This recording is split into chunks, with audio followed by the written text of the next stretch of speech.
are back at Cracks in Postmodernity, and after long await, we're finally doing the Q&A podcast. Many of you sent in questions. We have answers, only to the good ones, because some of you sent some weird things, and I'm not even going to waste my time. But so here are some of the questions you submitted.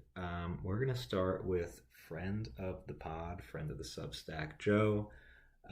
Joe asks, is Pentecostalism just American low paganism?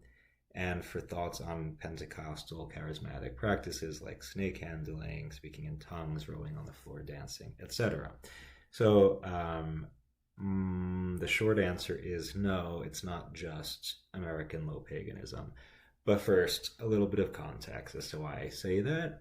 I personally have a history with Pentecostalism. When I was in undergrad and I was exploring different denominations of Christianity, I was very much drawn to, I don't know, to the whole speaking in tongues thing, to all the baptism in the Holy Spirit. Partially because I wanted concrete proof that God was present and acting in our midst. And I find that the forms of cultural Christianity, I guess you can say, that I grew up with, they talk about God, but it just felt like it lacked substance. It felt very abstract. And I was looking for something concrete. I wanted to guarantee that God was there and present. So seeing these people doing these miraculous things that defied all logic and reason was very attractive. But the few times I tried to actually go to these kinds of church services, I have to say it was kind of scary for me. And it also didn't fit my personality. I never would have fit in that kind of space. But that being said, I think first off I have to acknowledge the extensive research that I did on Pentecostalism, it became clear to me that what happened at the Azusa Street Mission in the late 1800s, that was a real manifestation of the Holy Spirit. It was a sign of the times that, I think mainline Protestantism was kind of flattening out. It was becoming very formulaic, and people needed something much more substantial. Some people needed the fire of the Spirit to kind of set them ablaze and make the faith more just to ravish them, to captivate them. And I think the Spirit was sent to answer that need. And sure, it can very easily devolve into you could say pagan forms of revelry. Ultimately, these kind of self-referential, self-indulgent forms of spirituality and worship. But again, it answers a real need. It answers to the kind of disenchantment of mainline puritanical Protestantism. And I think, it actually is the Holy Spirit in many of the cases that's manifesting when people are speaking in tongues, when people are prophesying, all of that. The issue, though, and this is in general with Protestantism, and no disrespect to our Protestant listeners, I think because there's a lack of objective authority, a lack of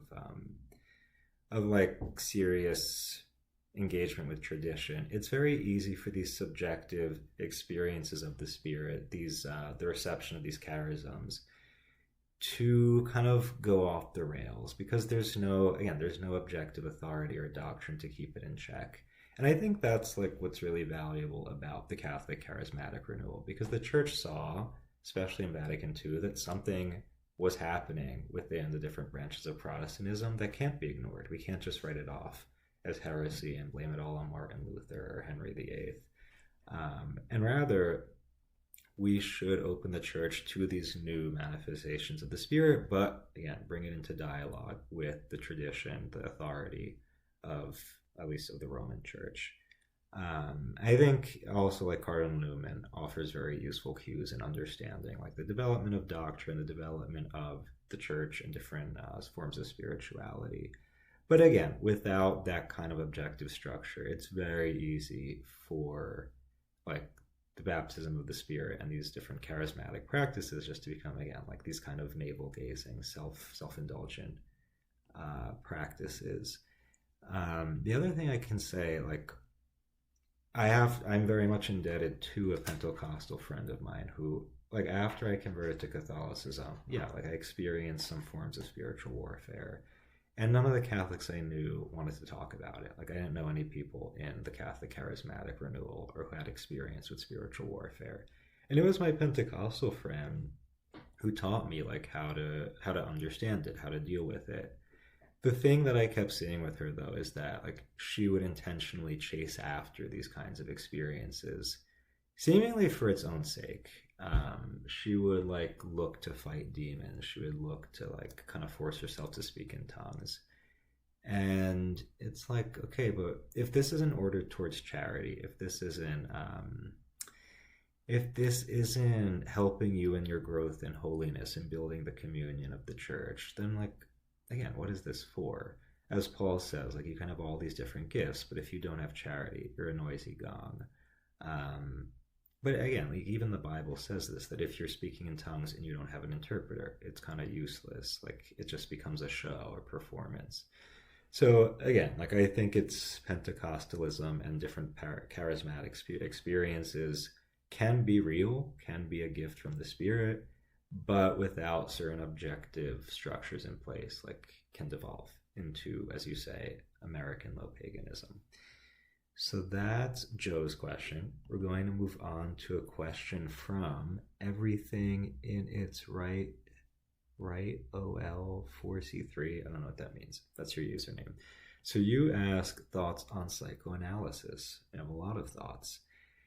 I'm going to say first off that we need it. We need to take it very seriously. I don't think everyone should go to a psychoanalyst, but a lot of you would definitely benefit from it, especially in a time where CBT, cognitive behavioral therapy, has become, like, very predominant, mostly as a reaction to Freud being canceled a couple decades ago, but also just in a culture that's very bureaucratic, that has these very naive, flowery ideas about human nature. It's like kind of taking from Enlightenment rationalism. It's taking from Rousseau and the tabula rasa, that, like, we can determine to be good. We can teach ourselves to behave a certain way. I think, like, what's missing in the predominant discourse, which psychoanalysis offers us, is this understanding of human nature as something, I would say, given. I don't think Freud would say that, but there's something that precedes our free will and our reason that determines our nature as human beings. Our wills are fragile, our wills are very vulnerable, and that's why, again, like, referencing St. Paul, we do the evil that we don't want to do. We don't do the good that we want to do. Original sin. Again, Freud wouldn't say that, but I think the framework that he offers us allows more space for that kind of nuanced, substantial understanding of human nature and ultimately of the psyche.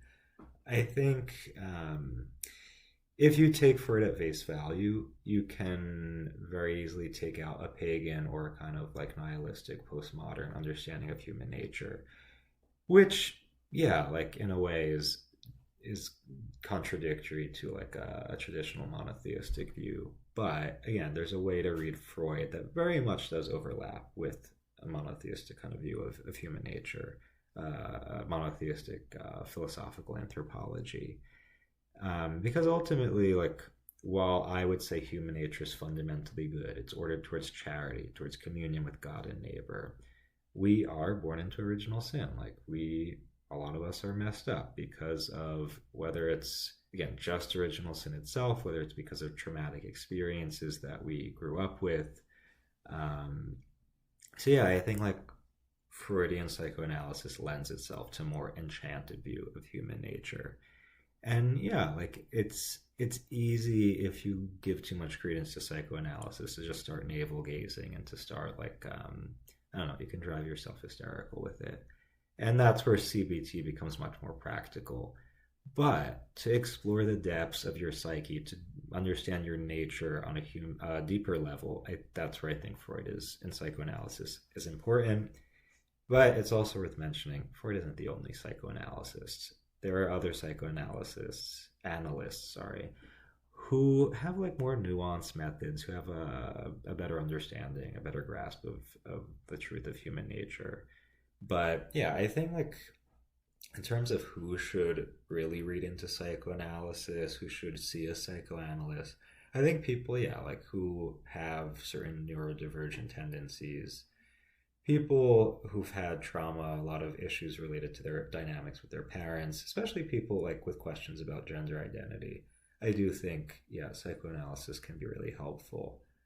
For me in particular, it helped me understand the way repression and projection play a role in my own psyche. I became much more aware of how I project certain complexes that were rooted in my past and my childhood, that like CBT only touched on the surface of it. Like CBT only helped to like to kind of to name dysfunctional tendencies and to try to correct them, but it doesn't give you the language to understand like why is this happening? Why do I have these tendencies? And I think, yeah, like if you want to go in a Jungian direction, looking at the archetypes, like I think again, it can be very helpful. It could also become a kind of determinist, like a neo-pagan kind of situation. But at the end of the day, yeah, read about psychoanalysis, see a psychoanalyst if you think it's prudent. But I don't think we shouldn't throw the baby out with the bathwater. Ultimately, next, Stained Haynes, another friend of the pod, asks, "How much is too much?" I'm going to say this. Too much is when you do anything that's not ordered towards charity, that's not ordered towards fostering communion with others and with God, ideally. Um, when you're not generating something that's valuable, that's substantial and lasting, when it becomes something that's just like, again, self indulgent or just for the sake of pleasuring yourself. But then the reality is we're always going to do too much. We're humans. The key isn't necessarily to tone it down and avoid doing too much, but rather first to own up to it, to own up to when we're doing too much, but also to have a kind of safety net in place, to have some kind of network of relationships, some set of boundaries that keep us in check when we do it. Because again, we're going to do too much. I think ultimately this is why we need some form of intentional community. Next question is from AJ, who's written for the Substack several times. So AJ asks us, how do you toe the line? What did he say? How do you toe the line of defending examples of mass entertainment for their camp value without letting the irony become a reality and drag down your taste? Ironic appreciation is often a mechanism that I use to excuse myself wasting away on shit media and TikTok. Okay, so that's an important question. So I think with mass entertainment, like we have to be realistic, we have to be like transparent about its nature, but also about our own nature and our relationship to it.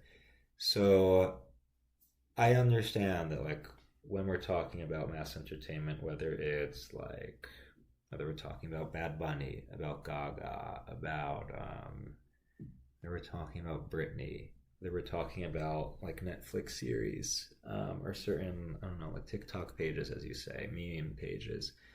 We have to understand that, yeah, most of this is generated not with an eye towards beauty, towards goodness, towards truth, the transcendentals, but towards commerce, towards making a buck, ultimately.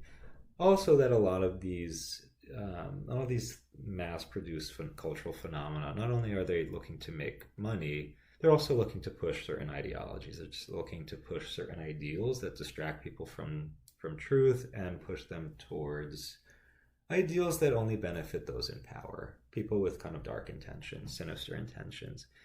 So having that in mind, I think we also have to acknowledge that like art is art. Even bad art has the capacity to point us towards certain ideals, or its lack of engagement with certain higher ideals can highlight the need for them, at least. So like when I'm listening to Bad Bunny talking about doing kind of messed up sexual things, like his, I don't know, his nihilistic escapades, I'm obviously not going to emulate them because I know that they're not going to be fulfilling, that that's not what I'm made for. But it does give me, it gives me an understanding of like of the culture and how it got to be this way, but also the fact that Bad Bunny's honest about how like he's not satisfied by these things. He's constantly living in this tension towards like self-indulgence and this kind of self-reflective the self-reflective kind of musings that come out of this existential emptiness. Like that does have value. Not that it's, yeah, not to say that like the stuff he's promoting has value, but the honest reflection about it, the transparency about it is valuable. um yeah, I think again, like we need to look at what is our relationship to it. Are we kind of blindly getting sucked into it? Are we getting, I don't know, brainwashed by it? Or are we, in a detached way, critically asking, so what does this mean? What does this say about our culture? What does this say about human nature? What does this say about ultimate truth and these higher ideals?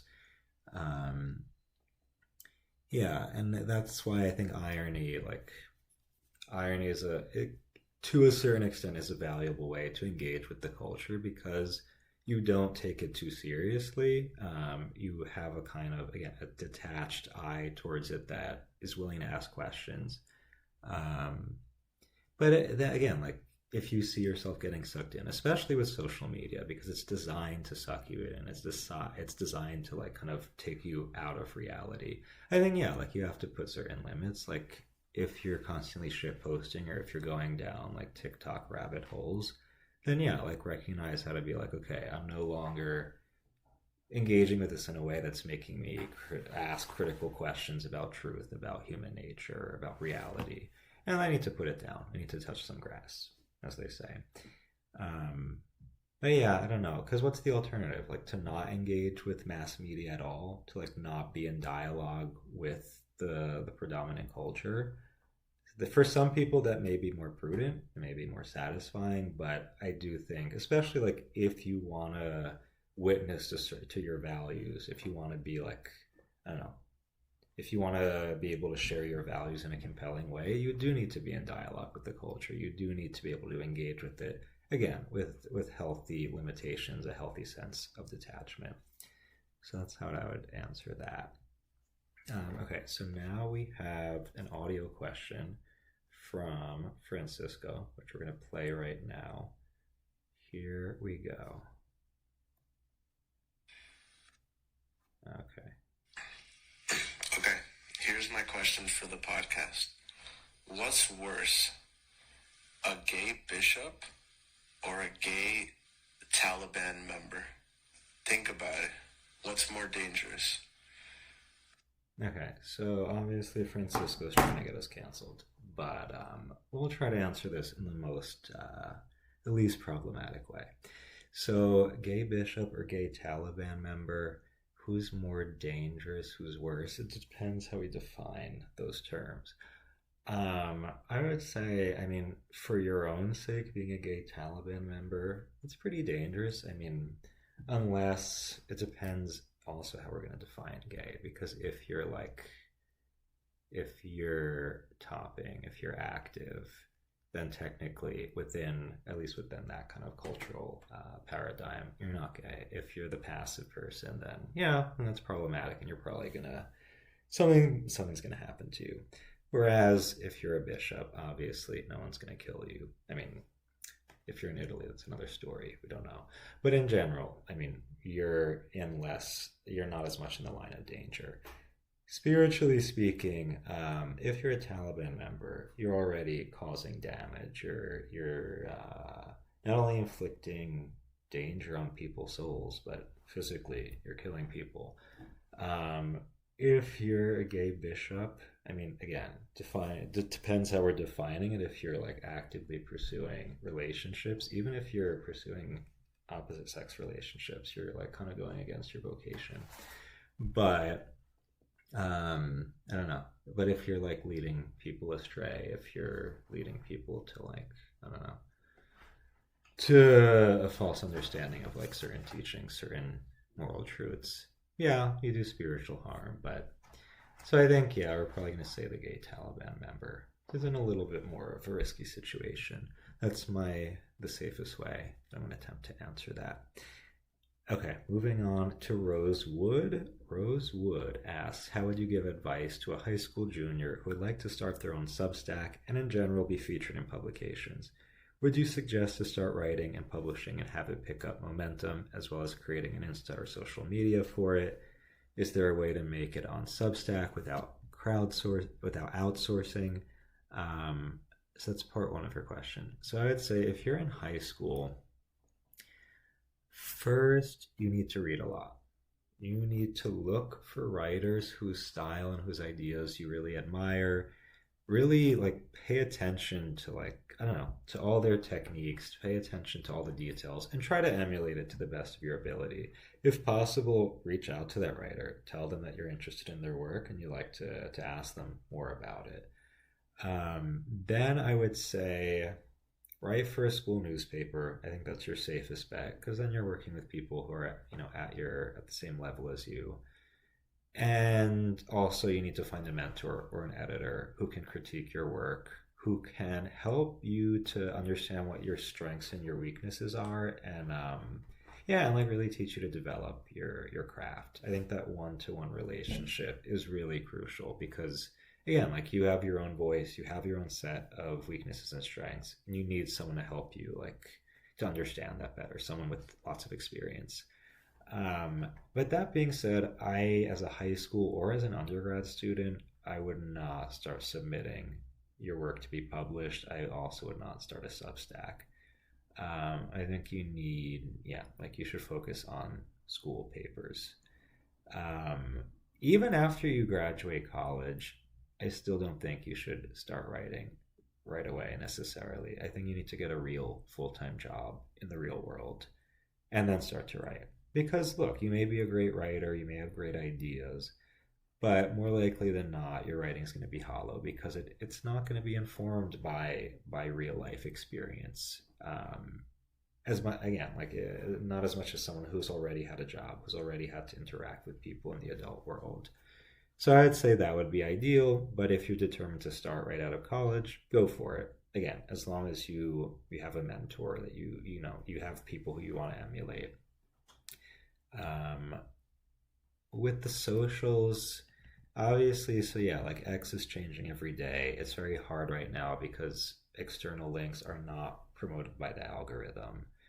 Instagram, I mean, it's good if you want to offer previews for some of your writing. Also, if you're good at like integrating it with visuals and graphics, that can bring in some readers, maybe. Yeah.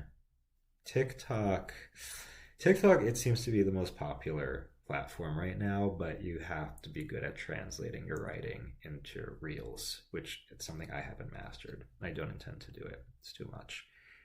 Um, but and the last one on Substack, yeah, like will you get success as a Substack writer? Obviously depends on the content that you're writing, the quality of it. Yes, like it has to have a little bit of spice. I think it needs to be drawing more on like anecdotes from real life. It has to, yeah, like I think narratives do better than like pure theory and ideas on Substack. But again, it's not something I've mastered. Our Substack has a fairly small following. So, but when you're ready, when your writing skills are there, try it. See what happens. Rose also asks, what is your introduction to Catholicism as you were previously Orthodox, if I'm not mistaken? Any tips for an adolescent getting situated and familiar with Catholicism? Yeah, so I was raised in a family of both Roman Catholics and Greek Orthodox. I was baptized twice as a baby, which you're not supposed to do, but my parents did it anyway. Um, yeah, and again, like neither of them were super religious, perhaps on a cultural level, if anything. But yeah, like I always had certain questions about like ultimate truths, that big existential questions that like being in a family that wasn't really practicing, going to a public school, I never really had answers to those questions. So by the time like I got into high school, the need to find answers, the need to find again like ultimate truth was like much more pressing. And it wasn't until like I ended up going to a Catholic college, not intentionally, I just happened to. And at that school, your students are required to take philosophy and theology classes.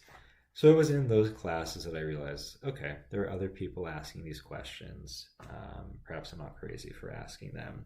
But also, I had a philosophy professor who was very devoutly Catholic, and who was like someone who was just genuinely happy. Like she was someone who really believed what she said and she wasn't BSing. So I talked to her. She affirmed my questioning. She said, like, it's a sign that God wants a relationship with you. Then she referred me to one of the Jesuit priests to talk to. Eventually I met a lay community, a lay movement, full of other people around my age who are asking serious questions about life, about faith, very much rooted in reality and experience. It wasn't super ethereal, it wasn't super sentimental or moralistic or anything. So I think like all these factors, seeing that like the way I was being most helped was through these different people who happen to be Catholic. I realized, yeah, like I want to say yes to what I'm seeing completely. I want to affirm what's happening in my experience. And I explore different Protestant denominations. So I said I consider the Pentecostal thing. I tried with Greek Orthodoxy a little bit more, but it was very hard to find people who, again, like who took my question seriously. Like a lot of the priests and some of the theologians at the school who were Orthodox were very dismissive. They're just like, oh, it's the true church, and that's it. You just kind of have to accept it. So I wasn't helped. I wasn't really accompanied on that like human level the way I needed to be. Not to say it's impossible in Orthodoxy, but again, it wasn't my experience. But I also think like Orthodoxy in Western countries, especially in the U.S., like that is very hard to find because the culture, it's very Western. So I think Roman Catholicism lends itself a little bit more, I don't know, like it's more readily accessible to people living in Western countries. And at the end of the day, like I have to say, I do think Orthodoxy's tradition, the doctrines, the liturgy, the spirituality, like sure, there's something more substantial about it in some ways. There's less, I don't know, there's less riskiness. I think it's Catholicism, because of its engagement with like, I don't know, with, we could say, the pagan philosophers. I don't know, it opened the door to the Protestant Reformation, opened the door to Enlightenment. There's a lot of there are a lot of pitfalls that you can fall into, but the reason why I didn't go with Orthodoxy and stuck with Catholicism is that like it became clear for me, one, like in my experience, this is where God was most present. Two, I think that even given all the risks and the pitfalls of Catholicism, like the fact that it does engage with the world the way it does, like it makes it the universal church. This is what makes it true. There's a lot more I can say about that, but that's the simple answer.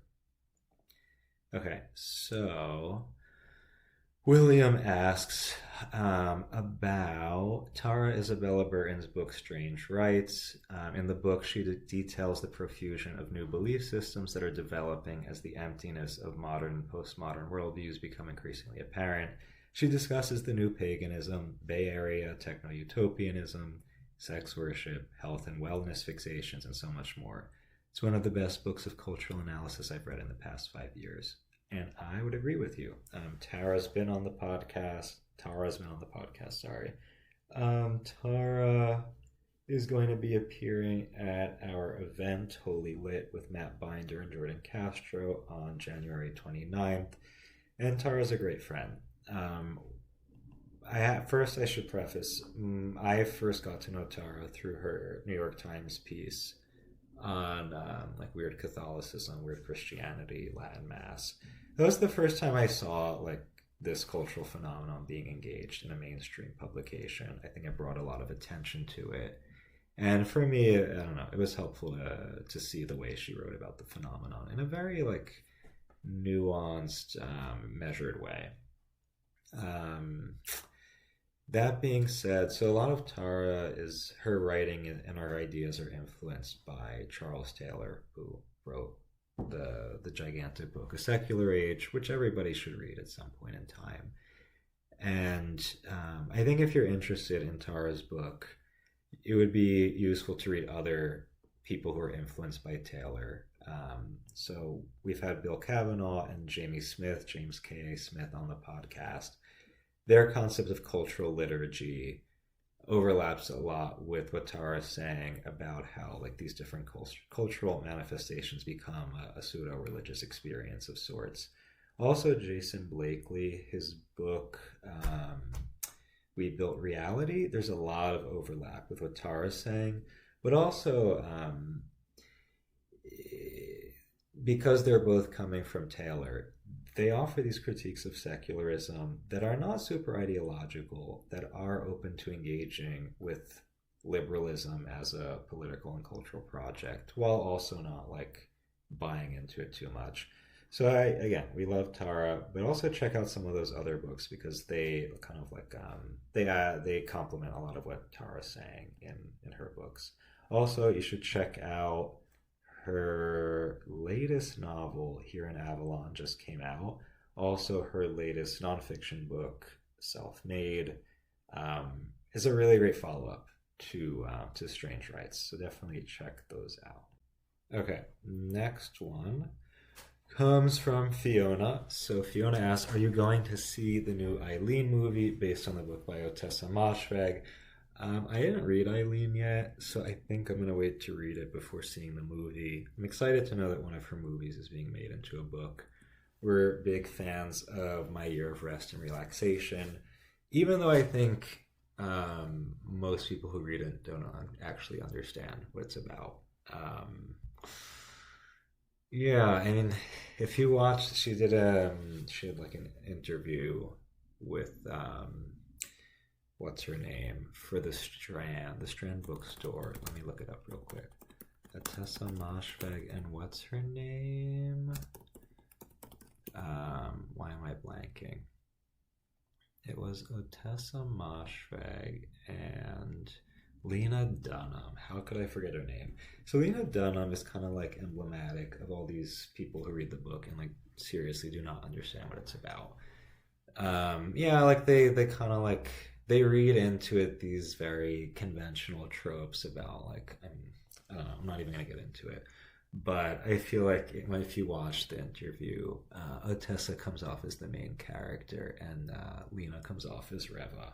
And if you read the book, you understand what I'm trying to say. But yeah, I think, I don't know. So like people think it's, I don't know. People don't get it. Some people think she's a nihilist. I don't think she is. I think she's the perfect example of someone who engages with the nihilism of our age and is able to find something human and authentic within it, within the rubble. The best example is her article or her essay, personal essay in GQ about 9/11, which I referenced in the Countier piece I wrote about 9/11 and performance art. But yeah, I think she has a really, really misunderstood, undervalued voice that, I don't know, if you look more closely, I think you can see her genius. Lapvona, I read it. It was kind of sloppy, not the best writing. It was meandering. But I do think it was fascinating because of like her engagement with like the grotesque, but also with like from a theological, cultural level. It was interesting to see her engagement with like medieval natural religiosity and superstition. But also, I don't know, I kind of want to write like a piece of theology analyzing it because it makes us question like, is God merciful? Does a good God allow bad things to happen to people? Or why does a good God allow bad things to happen to people? I think it's worth reading, but again, it's not her best work. But I'm going to read Eileen and then I'll watch the movie. I'll let you know what I think. Okay, next question comes from Sam, who asks, how do I reconcile attending a university that is anything but Catholic with my faith? Okay. I feel like we often get caught into this trap of thinking like a good Catholic institution needs to promote Catholic values on an ideological level, which rarely is going to happen, and when it does, it's usually not done well. And this is because ultimately, like, we reduce faith to this to either something moralistic, something ideological, something sentimental, and really, like, it's an ontological kind of proposal. It's a metaphysical, aesthetic orientation to life, towards human existence. And I think, especially like being at a university, my main question would be, how do I seek God? How do I seek truth through what I'm learning in my classes? Because ultimately, God is the source of truth. All knowledge is a path to knowing God, to knowing reality, to knowing His creation better. So anything that's true, anything that's beautiful that we find in our classes, like, this is a path that opens us up to knowing God more. Anything that's like truly fascinating to you on a deep level, on a substantial level, like, that's where I would start to look. And that's possible, like, even if you have a professor who's very ideological or who's opposed to Catholicism, to religion in general. I find that, like, if a professor is very passionate about the content they're teaching, if they highlight what's beautiful about it, if they highlight what's human about it, I think that's super helpful. That's yeah, like, those kinds of professors, regardless of their beliefs, are really great to have. But even if you have professors who are just like apathetic and don't care about what they're teaching, you have the agency to ask questions yourself, to seek what's meaningful, what's valuable in those classes, and also just like to pray to God to open your eyes to, again, like, what's beautiful in this class and how's God calling you to use what you're learning. So I think, like, our agency, our ability to seek and to, like, to really judge, like, what's meaningful here, if anything, is very important. But also on the, like, outside of your classes and academics, it's valuable to seek meaningful relationships with people who are actually interested in knowing about your life and sharing your suffering and joy with you, who want to ask questions and seek answers to them. And even if they don't come to the same conclusions as you, even if they don't have the same religious beliefs, I think finding friendships like that, building some kind of community like that, is important.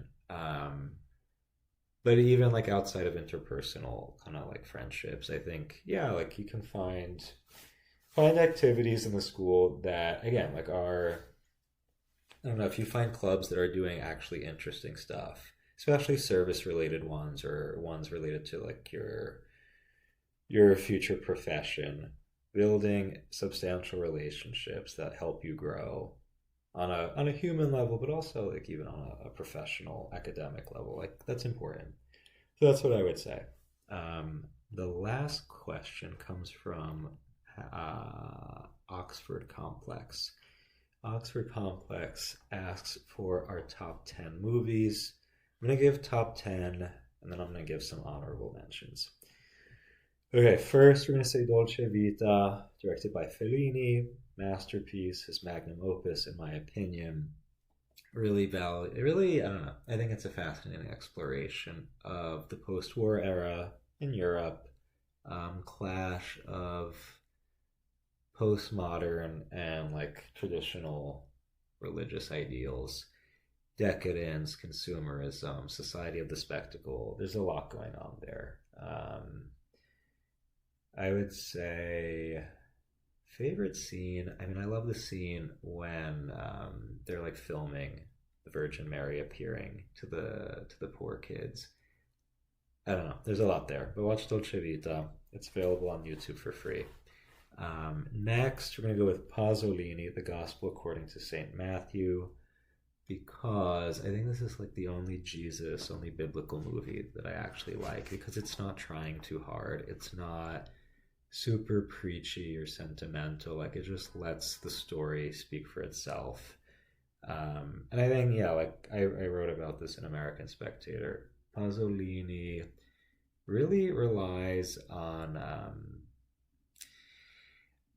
like the bare humanity of these biblical characters. Like, most of the communication is done through the gazes of the characters, the way that they look at each other. So it's more about the relationship than the words, or I don't know. Like he doesn't try to interpret it for you. He lets the story interpret itself in a way. And yeah, I don't know. I think it's one of the best religious biblical movies ever. Next, we're gonna go with I Am Michael, James Franco. He he wanted to make this movie based on this guy who was like a very pro queer activist for a while, very critical of like the post Stonewall LGBT narrative, and then kind of horseshoed towards like this ex-gay evangelical Protestant kind of situation. And I love that Franco. He's again like this isn't someone who's trying to preach some kind of like ideological message to viewers. I think he's really trying to explore, I don't know, the complexity of human nature, but also this phenomenon of the horseshoe between like queer theory and like traditional monotheism, which gets clouded out by the post Stonewall narrative. And also Franco's amazing. He's a lunatic, morally compromised, but as an artist, like yeah, there's a lot going on there. So watch I Am Michael. Next one is Fresa y Chocolate, Strawberry and Chocolate, Cuban movie made I think in the 80s. Another one of these like exploration, like these queer narratives, which are not conventional, which explore relationship between sexuality and religion, specifically with Catholicism and Santeria, form of Caribbean syncretism, but also like fluidity of desire, identity. It's yeah, it's one of the more fascinating explorations of these topics that I've seen. So that one's fun. Next, we'll do Lady Bird. Greta Gerwig, much better than Barbie, in my opinion. Sorry. Yeah, Lady Bird. I have this secret conspiracy that the movie's all just like a giant metaphor for the Eucharist. More about that in the review I did for Mere Orthodoxy, but like it's beautiful because it's a person who's struggling, a young person struggling to understand like what is her identity. Is it something that she totally constructs for herself, or is it something that's given to her? Is it a gift that's revealed through her relationships? Yeah, I think it's genius. Okay, next we'll go to Decalogue, the 10 movie series made by Kieslowski in 1989, and it's taking place in like post-Soviet Poland. What's so like yeah, each movie in this series is based on one of the Ten Commandments, and it's cool because like they're not religious movies. There's no like biblical stuff going on. It's just life in post-Soviet Poland, and the themes are an exploration, a very creative exploration of each of the commandments. They're all about like 15 minutes long, pretty short. The first one about the commandment against idolatry and honoring the one God. I think that's yeah, best place to start, obviously. But yeah, Kieslowski's a genius for that series. Next, I'm going to pick Almodovar, Mujeres al borde de un ataque de nervios, women on the verge of a nervous breakdown. I think Almodovar, again, like very into like very dark tropes, very I don't know, exploration of like certain diabolic principles, transhumanism, Freudian psychoanalysis, but artistically a complete genius, especially because of his engagement with the Freudian stuff. In particular, in this movie, like the psychology of women in general. Yeah, Antonio Banderas is great. All the actresses are great. The music is great. The cinematography, the colors, the arrangement of the shots. Yeah, Almodovar is a crazy genius. Okay, next we'll do Precious, Lee Daniels, produced by Tyler Perry and Oprah Winfrey, unfortunately. Yeah, Precious, I don't know, I just think it's a classic. I think it's great acting. Monique is queen, what can we say? But as much as yeah, like okay, it's like really like playing up all these stereotypes of suffering of Black women. I don't know. I think it also is like a beautiful story of like somebody discovering that she's loved, somebody discovering her value, finding hope in difficult situations. So yeah, Precious is a classic. Spike Lee, Do the Right Thing. I don't know. I think nothing's gonna top that because Spike Lee's a genius. Everything about the movie's genius. It's yeah, like, and it's especially in our like very divided times. It's a very nuanced, very human exploration of certain social issues in this country. Yeah, but it's artistically speaking, the way the movie's shot, like I just feel like the whole film is choreographed. It's almost like a dance. It's so profound. Yeah, I don't know. It's one of my favorites. I could watch it over and over again. And it's hilarious too. Then we're going to do a documentary. Very few people know about it. It was on HBO in 2016, 2017. J. Cole's For Your Eyes Only, which is inspired by the album. Basically, J. Cole goes to a lot of small, predominantly Black American towns, off the beaten track, and highlights, I don't know, stories of resilience, stories of community, of hope. I don't know. I just think it's a perfect example of subsidiarity and trying to uplift smaller communities that are forgotten. And I think it's it's a nice antidote to these kinds of these triumph stories of neoliberal individualism as a way out of poverty and systemic oppression. I think it's a very important documentary, and he doesn't get enough credit for it. So those are the top 10 honorable mentions.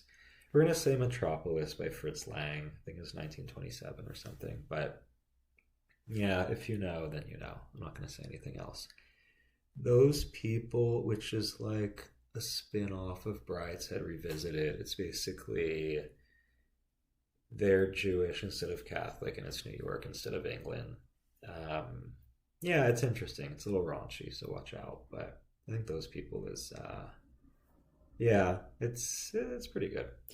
We'll say Glitter just because it's glitter. Obviously it's horrible and atrocious, but it's glitter. It's for more on that, read the Countier article about 9/11 and how 9/11 and glitter have a lot in common. And then last honorable mention will be Thérèse by Alain Cavalier, the French director, based on the life of Saint Therese of Lisieux, Therese of the Little Flower. Probably one of the best saint movies I've ever seen. And really, if you're curious to know more about religious life, about Carmelites in particular. Yeah, I've just never seen such a beautiful movie about a saint. So check that out. I think these are all the questions that you guys sent, at least all the good ones. Thanks for doing it. Hopefully we'll do it again. You should subscribe to the podcast if you haven't done so. Get regular updates. You should subscribe to the Substack, especially you should consider doing a paid subscription so you get access to all of our stuff. And follow the socials. Follow Instagram, Cracks and Pomo. Follow the Twitter. All of the above. And thanks for listening.